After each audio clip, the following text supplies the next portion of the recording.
बहुत बहुत धन्यवाद। संगीता जी से निवेदन कि वो भी अपना संबोधन यहाँ रखें। आदरणीय संगीता। आदरणीय मंच और सभा की समस्त सृजनात्मक शक्ति को मेरा कोटि अभिवादन। कहने की गुंजाइश बहुत कम हो चुकी है और जो अनुभूतियाँ मुझसे पहले पूर्व वक्ता कह के गए हैं और पुरस्कार लेने वाले कह के गए हैं, वैसे की वैसी अनुभूति मुझे हो रही है। और आज मैं सचमुच बहुत गदगद हो रही हूँ कि जिस मंच से हमारे गुरुजन, हमारे मार्गदर्शक मधु आचार्य जी सम्मानित होते हैं, भैरवलाल गर्ग जी सम्मानित होते हैं, सावित्री जी सम्मानित होती हैं, नरेश जी सम्मानित होते हैं, बड़े भाई अजीम अंजुम जो हमारे लेखन में बड़े हैं हमसे, वो सम्मानित होते हैं। और उसी मंच से मुझे जब सम्मान मिलता है, और आपने जैसा बताया कि ये सम्मान मेरे लिए क्यों महत्वपूर्ण है, किसी के लिए भी क्यों महत्वपूर्ण है। आज से पहले बहुत सम्मान मिले, लेकिन उसमें दौड़ में शामिल होना पड़ता है।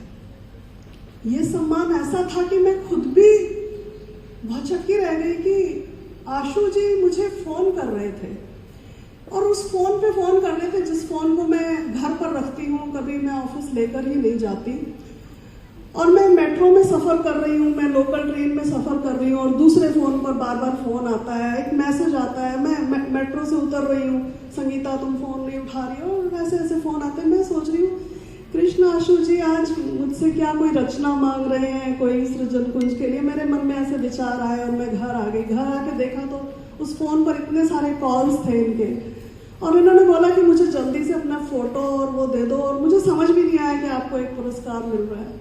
उसके बाद मैं थोड़ा सा जब रुकी तो मैंने कहा किस बात का पुरस्कार। मैंने कोई एंट्री नहीं भेजी, मैंने कोई किताब नहीं भेजी, और जब इनसे बाद में विस्तार से अगले दिन चर्चा हुई तो मैं खुद भी हैरान थी, और मुझे ये प्रक्रिया अच्छी लगी कि मेरे लिखे हुए का कोई नोटिस कर रहा है, मेरी किताबों को कोई पढ़ रहा है, या मेरी रचनाओं को, मेरे काम को कोई देख रहा है। तो मुझे बहुत खुशी हुई, और मैंने जब घर पर भी ये बात साझा करी कि ऐसा पुरस्कार मेरे जीवन में आया है जिसमें मैंने कभी एंट्री नहीं भेजी, और कृष्ण जी इसके साक्षी हैं। और मुझे ये नहीं पता था कि ये कृष्ण जी इसको स्पॉन्सर भी कर रहे हैं, इस पुरस्कार को।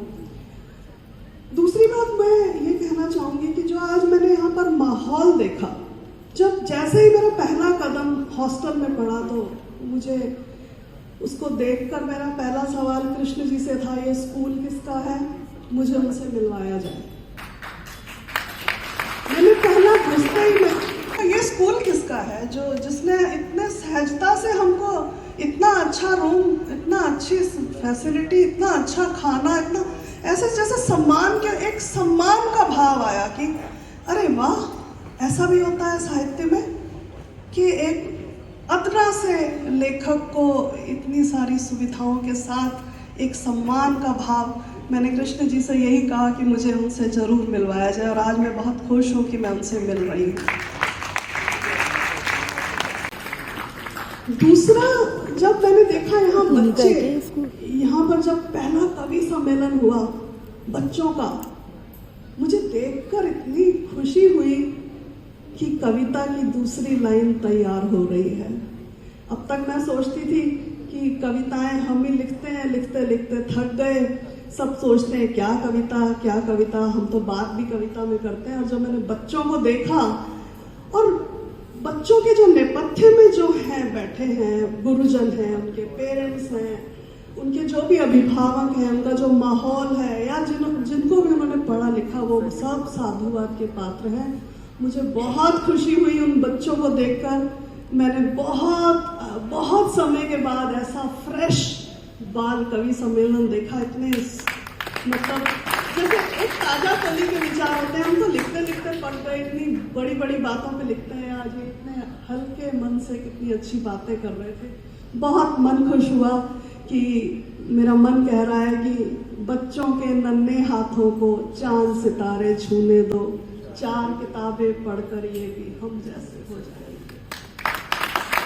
और बच्चों को जो ये परंपरा प्रदान की कि उनको ऑनर किया, एक पैसा कुछ नहीं होता, लेकिन एक ऑनर, उनको जो महत्व, उनको पता लगे कि कविता का एक महत्व है, और उस कविता के सहारे, कविता से ही संस्कृति जिंदा है, कविता से ही साहित्य जिंदा है। आज ये पुरस्कार पाकर जब जब मुझे पुरस्कार मिलता है मैं घबरा जाती हूँ। मुझे लगता है कि मेरे ऊपर बहुत जिम्मेदारी आ गई, और मैं बहुत सोच समझ के मुझे लिखना है, मुझे सोच समझ के आगे करना है, मुझे मेरे समाज को जरूरत है, मेरे बच्चों को मेरे लेखन की जरूरत है। और जब भी लेखन पढ़कर कोई मेरे को बहुत दूर से कोई अप्रोच करता है, फेसबुक के इनबॉक्स में आकर अप्रोच करता है, तो मुझे अच्छा लगता है कि अरे कोई तो पढ़ रहा है। और तीसरी बात मुझे बहुत अच्छी लगी कि जो यहाँ स्पॉन्सर कर रहे हैं, पुरस्कारों को स्पॉन्सर किया जा रहा है, हमारा उनसे जुड़ाव हो गया। आज मैं माता राम देवी वागेश्वरी को मैं याद कर रही हूँ कि उनकी वजह से, एक जैसे ज्योति से ज्योति जलानी होती है, माता राम देवी वागेश्वरी से ज्योति जली मुझ में, और मुझे वो ज्योति आगे जलानी है। और उनका परिजन यहाँ खड़े हैं, ये कितनी एक महत्वपूर्ण बात है। ऐसा पुरस्कार कहीं नहीं, कहीं नहीं। मैं ऐसे स्पॉन्सर्स के लिए बस लास्ट में एक बात कहना चाहूंगी कि किसी की 4 दिन की जिंदगी 100 काम करती है, किसी की 4 दिन की जिंदगी 100 काम करती है, किसी की 100 बरस की जिंदगी से कुछ नहीं होता, किसी की 100 बरस की जिंदगी से कुछ नहीं होता, किसी के 4 आंसू से हजारों दिल धड़कते हैं, किसी का उम्र भर रोना यूं ही बेकार जाता है, किसी का उम्र भर रोना यूं ही बेकार जाता है।